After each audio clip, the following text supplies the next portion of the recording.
A ballistic chronograph measures the velocity of projectiles, crucial for ballistics and shooting performance. It typically employs three technologies. Optical sensors detect a bullet's shadow between 2 points to calculate speed.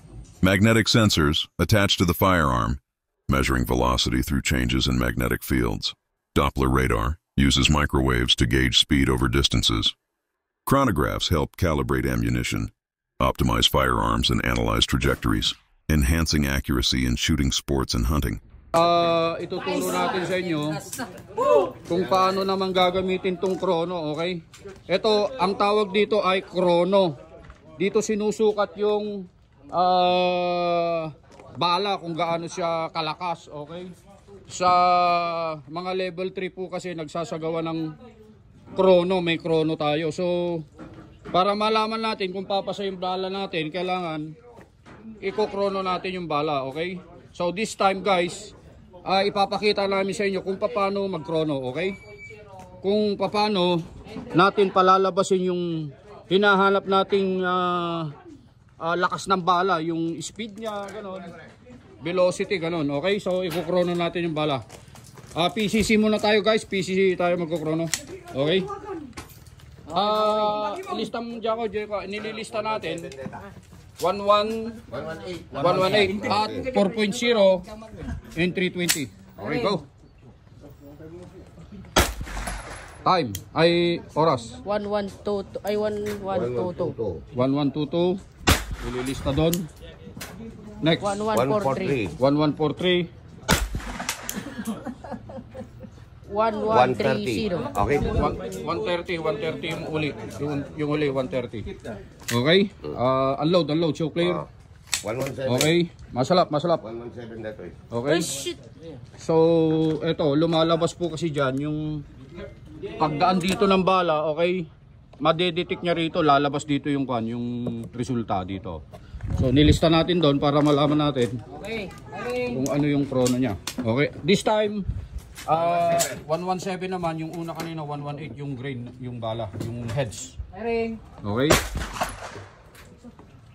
1202. 1202. 123. 1123. 1097. 1097. Okay? Oh, last. So, ilang grain boss yung next? Mano grain na tata boss? Mano TH na? Data. 3.4 and 310. Anji heads na boss, yung kabigat na? 118. 118 mo lang, 118. At 3.4. In 320, in 320 lagay mo. In 310. In 310 pala, in 310. Iring. Fast burning data, fast burning Iring. Okay. Alaglagan dati sir. 1112. 1112. 1069. 1069. 1114. 1114. Okay, so yun yung result ng chrono natin. Nabibidyoan kasi yung okay, lumalabas yung yung resulta. Okay? So ganun yung paggamit ng chrono. So mamaya ikukwentahin natin yun, titingnan natin kung papasa siya. Yung una 118 at 4.0 in 320 pumasa siya kasi 133. Pasado yan, katamtaman yan, yung lakas na yan, PCC. Okay? 133 mat lang. 133 mat lang. 1058. 1058. Ay, ilis naman pwede, Jaco. 1058.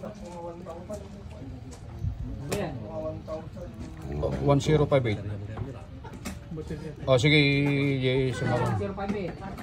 sige lang. 1144. 1144.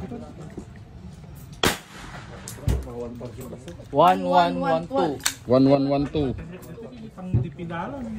Hits mo di ay, sir. 125 daw. Manulog mo. 3.6. 129. 129 ka no daw to eh. Jaco, ikabil mo. 3.4. Ikabil mo dyan result na 129. Wow. Yeah. Cool boss. 3.5. Okay, so yun yung mga result ng ano. Yun yung result ng mga chrono natin kanina na kinuha habang nagko-chrono ng PCC, okay?